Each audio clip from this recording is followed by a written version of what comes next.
안녕하세요. 인사드리겠습니다. 안녕하세요. 인생의 방송 정리기술의 저자 윤종원입니다. 반갑습니다. 제가 이곳은 굉장히 익숙한 곳이에요. 좀 친정 같기도 하고 이런 곳에서 여러분들 만나게 돼서 더 반갑습니다. 제가 이렇게 저자 특강을 하면 보통 남성분들의 비율이 한 20% 정도 되는데 오늘은 유난히 좀 많은 것 같아요. 멋진 남성분들만 좀 오신 것 같습니다. 제 포인터 어디 갔죠? 네.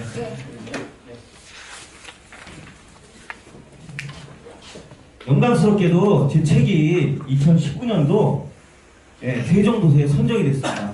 그래서 올해 저에게 가장 큰 선물인 것 같아요. 하여튼 저에게 이런 영광이 있을 줄은 몰랐는데 하여튼 제가 이렇게 세종도서에 선정이 되게 돼서 굉장히 행복한 그런 한 해를 좀 마감하게 되었습니다. 영화감독 각경택은 이런 얘기를 했습니다. 제가 조금 각색을 했습니다만 진정한 챔피언이란 이미 챔피언이 되어 있는 사람이 아니라 챔피언이 되기 위해 도전하고 최선을 다하는 사람이다. 귀한 시간 이 자리에 계신 여러분이야말로 저는 진정한 챔피언이라고 생각합니다. 제 얘기를 시작하기 전에 진정한 챔피언이 자기 자신을 위해서 박수와 한을 한번 쳐보겠습니다. 타이밍을 좀 맞춰야 돼요. 자, 제가 시작하면 박수와 한호를 하는데요. 자기 자신을 사랑하는 만큼 큰 소리를 하는 겁니다. 자, 준비됐나요? 네. 준비됐습니까? 네. 자, 그럼 박수 한호 시작!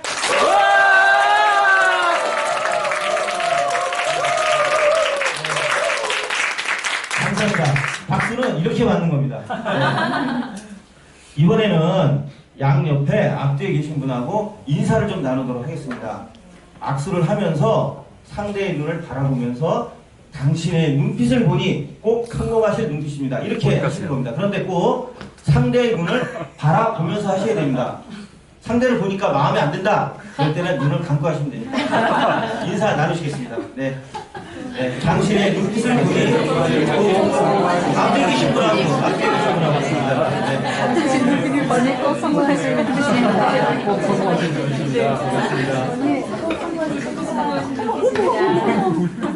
감사합니다. 분위기가 훨씬 부드러워진 것 같습니다. 오늘 제가 말씀드릴 주제와 순서는요. 첫 번째, 50대 남성인 제가 어떻게 정리선학을 만나고 또 어떻게 정리선학을 시작하게 되었는지입니다. 제가 50대 중반입니다. 지금 정리 40대인 줄 아셨죠? 네. 이렇게 말씀하시려고 했죠, 그죠? 네. 안타깝게도 제가 50대 중반입니다. 믿을 수가 없습니다. 믿으셔야 됩니다. 지금 현재는 정리 컨설팅을 할 때 남성이 하는 경우가 간혹 있습니다만 제가 시작했던 4년 전에는 초일점이었습니다. 그리고 두 번째는 정리의 의미입니다. 정리를 왜 해야 되는지 또 정리가 주는 메시지 한 걸음 더 나가서 정리의 철학입니다. 그리고 세 번째는 정리 노하우, 정리 팁입니다. 저는 이걸 실패하지 않는 정리의 기술이라고 부릅니다. 정리란 숨어있는 공간을 찾고 또 공간을 넓게 해서 생활을 편리하게 한다. 이런 얘기 절대 하지 않습니다. 숨어있는 공간을 찾으려면 어떻게 되는지 또 공간을 2배로 넓히려면 어떻게 해야 되는지에 대해서 상세하고 일례를 들어가면서 사진을 보여드리면서 쉽고 전국을 찌르는 그런 강의가 될 겁니다. 그리고 네 번째는 정리가 주는 효과입니다. 정리가 주는 선물이라고도 표현을 하는데요. 정리란 인생의 새로운 출발점에 소개해주는 도구이다. 어떻게 해서 정리가 인생의 새로운 출발점에 소개해주는 도구가 되는지에 대해서 말씀드릴 겁니다. 그리고 이제 5번째는 마무리하고 질의응답하는 시간을 갖도록 하겠습니다. 제가 이렇게 오늘 말씀드릴 주제와 순서에 대해서 보여드리니까 좀 기대가 되지 않습니까? 네. 여러분들 반응을 보니까 제가 막 힘이 나는 것 같습니다. 저는 1998년부터 현재까지 21년 동안 컴퓨터 용품 사업을 하고 있습니다. 그러니까 이번 달이 지나고 이제 다음 달이 되면은 22년째가 되는데요. 제가 좀 더 정확히 말씀을 드리면 제 주 아이템은 프린터 소모품입니다. 지금 현재는 집사람이 거의 컴퓨터 용품 사업을 맡아서 하고 있고요. 저는 정리수납 일을 하고 있습니다. 저는 1998년 햇볕도 들지 않는 세평 남짓한 그 냄새가 나고 칙칙한 그런 지하 창고에서 사업을 시작해서 2008년까지, 2008년입니다. 2008년까지 무려 15번을 이사를 다녔습니다. 그 10년에 15번을 이사를 다녔으니까 1년에 몇 번꼴로 이사를 다닌 거죠? 몇 번꼴로 이사를 다닌 거예요? 1.5번꼴로 이사를 다닌 거예요. 네. 이렇게 10년 동안 새를 들어서 회사를 옮겨 다니다가 2008년도에 제가 아파트형 공장을 분양받았습니다. 얼마나 기분이 좋았는지 모릅니다. 그런데 이게 기분이 좋은 걸로 끝난 게 아니라 저는 제가 있었던 10년 동안 있었던 곳을 찾아다니면서 사진을 찍었습니다. 네, 그 사진을 찍기 위해서 일부러 DSLR 카메라를 샀습니다. 이게 제정신이 아닌 거죠, 그죠? 네. 그런데 제가 2008년 이후에도 1년에 한두 번꼴로 이사 다녔으니까 2008년 이후에 제가 이사 다닌 것까지 여기에 제가 다 이 사진을 보여드리면은 여러분은 저를 와, 저런 제정신이야. 왜 이렇게 이사를 많이 다녔어? 이렇게 저를 미친놈이라고 여기실 겁니다. 그런데 이게 회사를 이사를 많이 다닌 것이 회사를 작은 곳에서 큰 곳으로 옮긴 거니까 이게 나쁜 일입니까? 좋은 일입니까? 좋은 일이죠. 당연히 좋은 일이죠. 회사 매출이 늘고 직원이 늘어서 회사를 작은 곳에서 큰 곳으로 옮겼으니까 얼마나 기쁘고 행복한 일이었겠습니까? 그런데 이게 3평에서 7평, 7평에서 13평, 13평에서 20평, 20평에서 40평, 40평에서 60평. 제가 지금 여기서 잠깐 쉬어야 됩니다. 네, 또 60평에서 80평, 80평에서 100평. 그리고 공장을 차리고. 근데 이렇게 이사를 많이 다니고 넓은 곳으로 이사를 다녀도 3개월에서 길게는 6개월이면 다시 공간이 부족해지기 시작하는 겁니다. 왜 그랬을까요? 왜 공간이 부족해지기 시작했을까요? 넓은 데로 옮겼는데도. 네. 매출이 늘어나면서 이것도 같이 늘어났기 때문입니다. 그게 뭘까요? 제품? 그렇죠, 물건. 네, 맞습니다. 네, 이걸 어디 가서 꼭 맞추시더라고요. 저는 좀 모르실 거를 좀 기대하고 맞추셨습니다. 네. 이게 이제 매출이 늘어나면서 제품이 같이 늘어나니까 공간이 이제 부족해지기 시작한 겁니다. 이제 회사에 공간이 부족해지기 시작하면서 문제가 생기기 시작합니다. 매장에 손님이 32기가 USB 메모리를 사러 왔는데 아무리 찾아봐도 이 USB 메모리가 보이지 않는 겁니다. 근데 찾다 못 찾아서 손님이 그냥 돌아갔습니다. 와우, 상품 재고관리조차 못한 직원들한테 저는 엄청 열받습니다. 근데 열받는 건 열받는 거고 재고가 없으니까 어떻게 됩니까? 매입처에 전화해서 이제 32기가 USB 메모리를 10개 주문을 했습니다. 주문을 하고 나서 다음날 USB 메모리가 도착을 해서 진열을 하려고 이렇게 보니까 한쪽 구석에서 USB 메모리가 메롱하고 웃고 있는 겁니다. 또 컴퓨터를 AS 하기 위해서 손님이 매장에 컴퓨터를 한 대 가져왔습니다. 내가 프린터를 워낙 전문하는 사람이라 프린터가 나오는데 컴퓨터를 한 대 가져왔습니다. 근데 컴퓨터를 AS 하기 위해서는 컴퓨터를 진단해야 되고요. 컴퓨터를 진단하기 위해서는 케이스를 열기 위해서 십자 드라이버가 필요합니다. 그런데 역시 이 십자 드라이버를 아무리 찾아도 십자 드라이버가 보이지 않습니다. 한 5분간은 견딜만 합니다. 그런데 10분이 지나기 시작하면요, 등에서 막 식은땀이 나기 시작합니다. 그런데 손님에게 저 손님 십자 드라이버가 보이지 않아서 그러니 기다리시면 연락을 드리도록 하겠습니다. 이렇게 얘기할 수 있습니까? 거짓말을 합니다. 손님, 컴퓨터를 AS 하기 위해서는 부품이 필요한데 지금 부품 재고가 없습니다. 돌아가서 기다리시면 연락을 드리도록 하겠습니다 라고 말하는 순간부터 저는 이 십자 드라이버 하나조차 제대로 간수하지 못한 직원들에게 열받는 겁니다. 근데 저를 더 열받게 하는 것은 이 십자 드라이버를 사러 바깥에 제가 나가야 된다는 겁니다. 이제 십자 드라이버를 사러 나가기 전에 회사 여기저기 다 찾아봅니다. 근데 아무리 찾아도 십자 드라이버는 보이지 않습니다. 결국 제가 십자 드라이버를 사러 바깥으로 나가면서 이제 철물점으로 가는 차 안에서 이런 생각을 합니다. 이런 시계불알, 내가 이러려고 사업을 시작했나. 이제 철물점에서 십자 드라이버를 사가지고 와서 컴퓨터를 이제 케이스를 열기 위해서 작업 다이를 딱 이제 작업을 하려고 하는데 그 컴퓨터 작업 다이 다리 안쪽에 십자 드라이버가 활짝 묶고 있는 겁니다. 여러분 제가 아까 십자가가 보이지 않아서 누구한테 화가 났다 그랬죠? 누구한테 화가 났다 그랬어요? 직원한테 화가 났다 그랬죠? 직원한테 화가 났다 그랬죠? 그 십자 드라이버가 떨어진 것을 보니까 거기 십자 드라이버를 떨어뜨린 사람은 바로 저였습니다. 자 이제 여기까지는 이제 회사 얘기고요. 제가 이제 집안 얘기를 좀 해보도록 하겠습니다. 자 여러분은 이렇게 어질러진 식탁에서 식사를 하고 싶습니까? 아니면 이렇게 2번 깔끔한 식탁에서 식사 1번입니까? 2번입니까? 2번. 당연히 깔끔한 식탁에서 식사를 하고 싶겠죠? 네. 나는 성격이 좋고 털털하니까 그냥 이렇게 어질러진 식탁에서 식사를 할래 이런 사람은 아마 없을 겁니다. 그런데 저희 집이 예전에 지금보다 훨씬 예전에는 이런 어질러진 식탁이었어요. 그런데도 저희 가족들은 식사를 아무 탈 없이 잘 했습니다만 저는 이게 불편해서 밥이 목구멍으로 잘 넘어가지 않았습니다. 네, 평상시에 이제 신랑이 퇴근하고 돌아왔는데 소파며 침대 위에 이렇게 옷가지나 물건들이 잔뜩 어질러져 있습니다. 문제는 이런 상황이 지속적으로 반복이 됩니다. 그러면은 신랑이 집에 들어오는 게 불편해서 바깥에서 이렇게 방황하는 수가 있습니다. 혹시 결혼하신 남성분들은 공감하시지 않습니까? 혹시 공감하시는 거 한번 손 들어보시죠. 네. 그리고 지금 남성분들이 여러 명 계십니다만 손을 안 드시는데 이거는 자기가 불편한 게 아니라 불편한 걸 몰라서입니다. 예, 제가 몇 년 전에 이건 실화입니다. 부인이 청소를 안 하고 집안 정리 정돈을 안 해서 신랑이 집을 나갔다는 것을 제가 공사를 한 적이 있습니다. 처음에 전화를 받았을 때는 좀 모자란 여자구나. 저한테 장난인 줄 알았어요.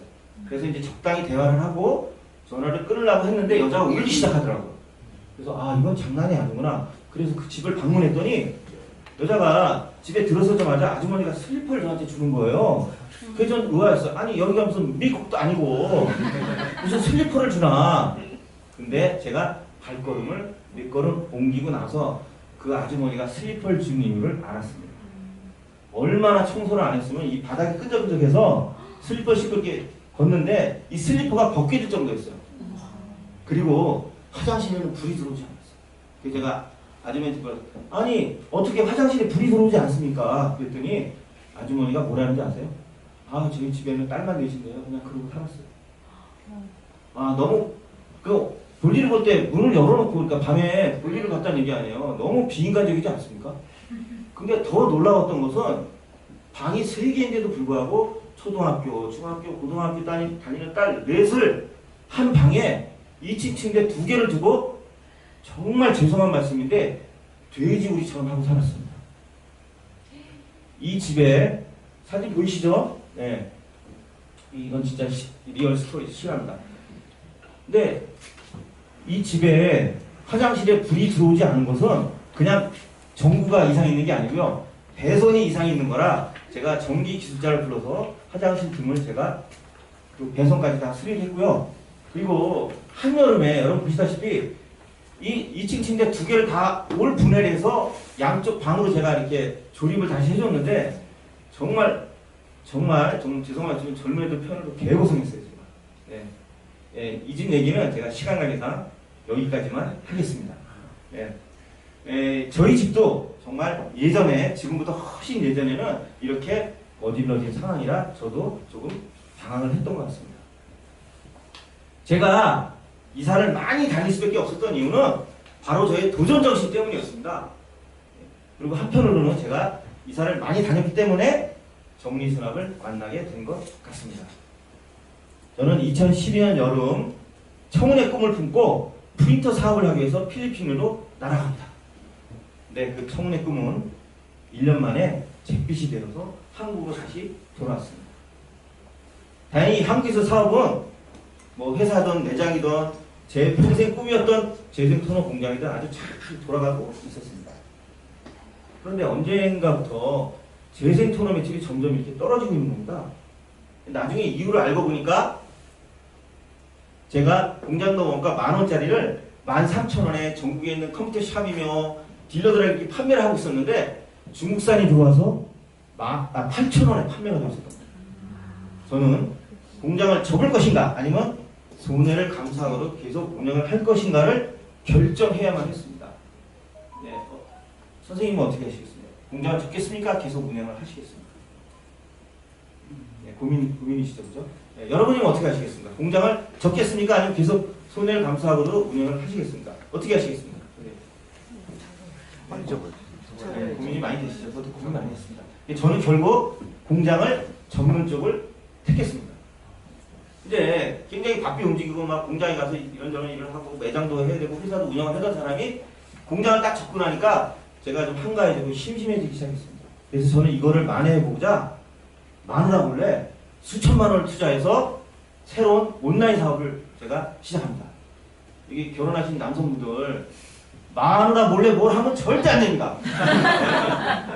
1년 만에 그 투자했던 돈 수천만 원을 홀라 까먹고 말았습니다. 그리고 얼마 후에 이번에는 제가 지금 가만히 있는 성격이 아니죠. 네. 이번에는 제가 얼마 후에 제가 잘 아는 이 프린터 잉크 사업을 시작을 합니다. 이게 그 당시에 1kg에 10,000원이었는데 이거를 저한테 1,000원에 만들어 줄 수가 있고 그 품질이 10,000원짜리보다 좋다는 도인을 만납니다. 그래서 총파권을 계약을 하고 총파권을 따고 이거를 지주가 10,000원인데 5,000원에 팔면 막 대박 아닙니까? 예. 네. 그래서 제가 가만히 생각을 해보니까 이 잉크를 제가 한 달에 10톤을 팔 수가 있더라고요. 제 능력이 한 10톤을 팔 수 있더라고요. 그래서 제가 한번 계산을 해봤어요. 내가 한 달에 10톤을 팔면 얼마 그러지? 1년에 아파트가 한 채씩 생기는 겁니다. 거기다가 부수적인 수익까지 합하니까 이거 완전히 초대박인 거예요. 근데 여러분도 잘 아시다시피 대박이 아닌 쪽박을 찼습니다. 그 도인은 산속으로 들어가서 찾을 수가 없었어요. 사기당한 거예요, 사기. 네, 이렇게 두 번씩이나 큰 돈을 투자하고 시간을 투자해서 사업을 했지만 실패를 하고 나왔습니다. 네, 이제 회사든 집이든 제 존재감이 점점 사라지기 시작합니다. 제가 회사에서 제 방에서 나와서 화장실을 가고 있는데 직원들이 전부 바쁘다 보니까 전화벨이 울리는데도 전화를 받지 못하고 있습니다. 텔렐레 제가 전화를 받았습니다. 감사합니다. 잉크표입니다. 그랬더니 그쪽에서 대뜸 사장님 바꿔주세요 그러는 거예요. 그래서 저는 깜짝 놀랐어요. 아니 내가 사장인데 누굴 바꿔달라는 거 이게. 이제 황당해서 물었습니다. 도대체 무슨 말씀이시죠? 그랬더니 그쪽에서 짜증 섞인 목소리로 이렇게 얘기하더군요. 여 사장님 바꿔주세요. 네, 그 목소리가 그 소리가 저에게는 사장 해고 통지서와 같았습니다. 네, 이제 점차 점점 회사든 집이든 제 존재감이 점점 없어지기 시작합니다. 제가 어느 날 이제 밖에 나갔다가 회사에 들어와서 제 방에 들어갔더니 제 방에 커피잔이 2개가 이렇게 올려져 있는 겁니다. 사장실에서 제가 없는 동안 직원 중에 어떤 놈이 그 미팅을 한 거예요. 아니 미팅을 했으면 제가 들어오기 전에 그 커피잔을 치우고 한번 닦아놓던지 뭐 여직원도 있습니다만 뭐 미팅 뭐라고 할 수는 없잖아요. 누가 했는지. 예? 화가 났지만 참았습니다.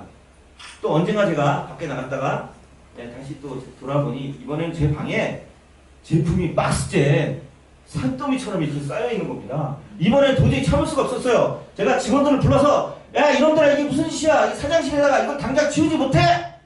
라고 큰 소리로 화를 내고 싶었지만 저는 아무 말 없이 밖으로 나가서 무작정 길을 걸었습니다. 네. 이제 2년 6개월간 저는 겨울 봄처럼 치과에 들어갑니다. 네. 누군가 저를 보면 야, 저 필리핀에서 망해서 돌아온 놈이래.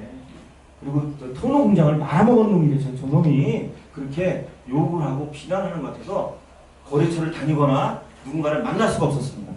그저 제 방에 틀어박혀서 컴퓨터 모니터 화면을 보고 지냈습니다. 이제 그러던 어느 날 제가 아침에 신문을 이렇게 보고 있는데 전단지 뭉치가 뚝 떨어진 겁니다. 평상시 같으면 전단지 뭉치를 화가 나서 그냥 짜증이 나서 확 버렸을 텐데 그날따라 무슨 내용이 있지? 이렇게 한 장 한 장 보고 있는 중에 그 중에 정리수납 2급 수강생 모집이라는 이 전단지를 보는 순간 번개를 맞은 것처럼 막 온몸에 전율이 오고 눈이 번쩍 뜨였어요. 아 이거야말로 나를 구원해줄 도구이구나. 이걸 한번 배워보자. 제가 좋아하는 시 중에 한영훈의 님의 침묵이라는 시였습니다. 그 중에서도 이 대목을 가장 좋아합니다. 날카로운 척기 쓰는 내 운명의 지침을 돌려놓고 이 전단지 한 장이 저를 정리수납 전문가의 길로 인도를 합니다. 이제 수강 신청을 하고 설레이는 마음으로 개강일을 기다립니다. 개강일이 되어서 강의실을 찾아갔더니 전부 여성들만 앉아있는 겁니다. 그래서 저는 강의실을 잘못 들어온 줄 알고 문을 살며시 닫고 나가려고 하는데 강사님이 저를 보더니 와 저기 남성분 오셨습니다. 모두 박수 쳐주세요. 그 박수소리 때문에 포기하지 않고 여기까지 오게 되었습니다.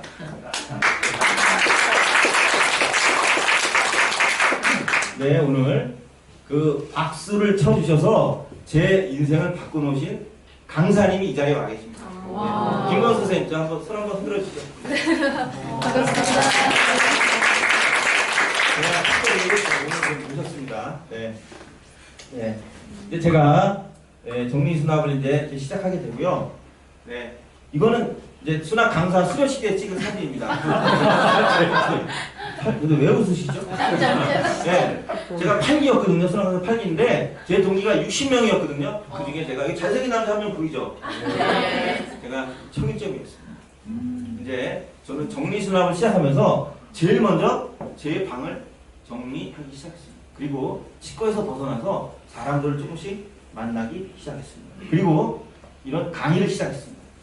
수강생이 점점 늘어나면서 제 방을 조그만 곳으로 아주 조그만 곳으로 옮기고 그 사장실을 이렇게 제가 강의실로 만들었습니다. 네.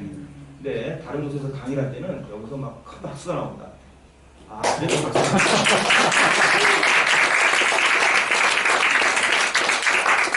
박수를 안 치신 분이 지금 한 3분 정도 계셔서 다시 한번 하겠습니다.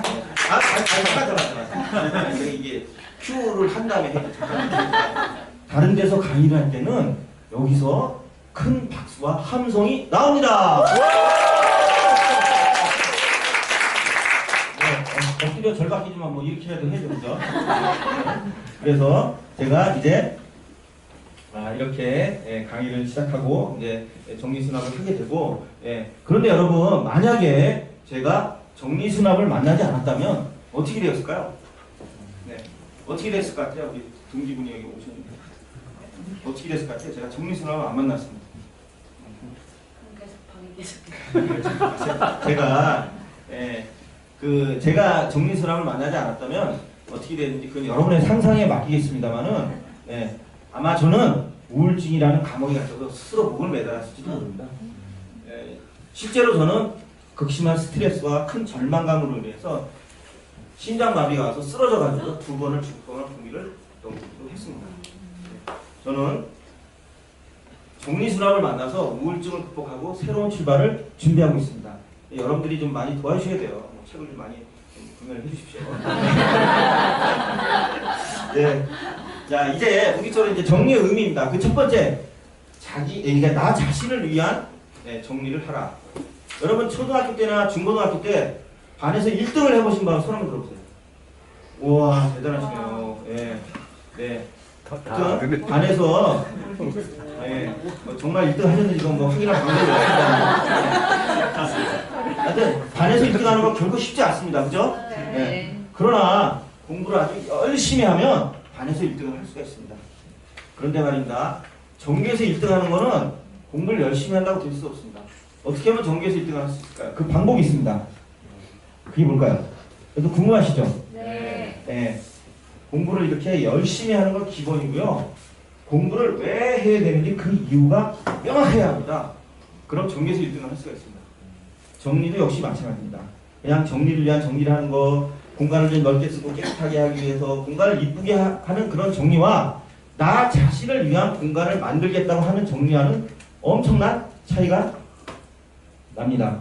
이제 형제가 방을 같이 씁니다. 형은 중학생이고 이제 동생은 초등학생입니다.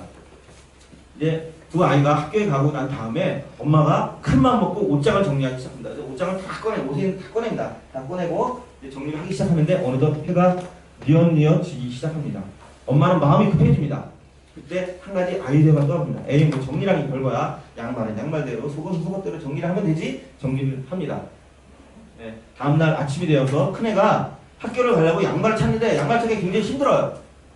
이 큰애가 간신히 양말을 찾아서 학교를 갑니다. 왜 그랬을까요? 왜 이 큰애는 양말을 어렵게 간신히 찾아서 학교를 갔을까요? 네, 그런 것도 있고요. 이거를 큰애 거랑 작은애 거랑 양말을 같이 섞어놨기 때문입니다. 그래서 여기 보이는 것처럼 이 사진에서처럼 양말을 동생 거 따로 형 거 따로 이렇게 수납을 했어야 합니다. 정리를 했어야 됩니다. 네, 여기서 이제 수납용품 바구니가 나옵니다. 이 바구니는 집안 정리 정돈을 할 때 20개에서 30개가 필요한 그런 바구니예요. 그렇다고 해서 여러분들한테 이 20개, 30개 다 사시란 말씀 아닙니다. 일단 한 두세 개 정도만 사서 정리를 해보시면 굉장히 좋습니다. 이 바구니는 직사각 바구니 2호고요. 품번이 56043입니다. 제가 이 품번까지 말씀드린 이유는요. 이유가 있어요. 뭐 웃으시는 분이 계신데 예, 이제 이런 강의를 듣고 나 이제 정리를 해봐야지 막 정리를 하고 싶은 마음이 막 생기는 거예요. 그래서 다이소를 갑니다. 다이소에 가서 이제 강의 들은 게 있으니까 이 직사각 바구니 2호 찾는 겁니다. 그런데 다이소에 가시면요. 이 바구니 종류만 수백 가지가 넘습니다. 그 중에서 이 직사각 바구니 2호 찾는 게 굉장히 어렵습니다. 자, 바구니 찾다 못하시면 어떻게 하시죠? 그쵸. 직원한테 가서 이렇게 얘기를 하죠. 딱 얘기를 하죠. 직사각 바구니 2호 주세요. 이제 내가 강의 들은 게 있으니까. 그러면요. 직원이 무슨 말인지 통 알아듣지 못해요. 그럴 때 바로 품번 56043 주세요 하면 컴퓨터에 딱 조회를 해보고 재고가 몇 개 있고 어디 있는지 자세하게 안내를 받을 수가 있습니다. 네, 이게 품번까지 알려주는 이런 강사는 대한민국에 윤정원밖에 없습니다. 네. 이게 다음 수습결이 있어야지 친절하게 이렇게 품번 56043 이거 얘기하는 사람은 저밖에 없습니다. 네, 아무튼 이래가지고 이제 제가 근데 지금 말씀드리는 거는 직사각 바구니 2호, 품번 56043, 품번 56043, 품번 56043 이거 간신히였기 때문에 좀 써먹어야 돼요. 이거를 바구니를 쓰느냐 마느냐 이런 말씀 드리는 게 아니라 그냥 정리를 위한 정리를 하는 게 아니라 아이들을 위한 공간을 만든다는 그런 마음으로 정리를 하겠다는 마음이 생겼을 때 이거 바구니가 필요하겠구나 이런 생각이 들고 이런 바구니가 필요하겠구나 이런 생각이 들었을 때 이 직사각 바구니 이거를 활용할 수 있게 된다는 그런 말씀을 드리는 겁니다. 정리란 정리를 위한 정리를 하는 게 아니라 나 자신을 위한 공간을 만든다는 마음으로 정리를 해야 합니다. 이게 나 자신을 아이들로 바꾸면 엄마가 정리를 할 때 엄마가 하고 싶은 대로 정리를 하죠 대부분. 그러면 안 됩니다.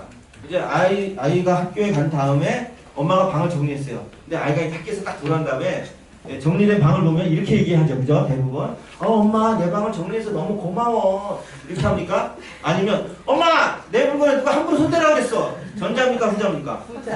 후자죠.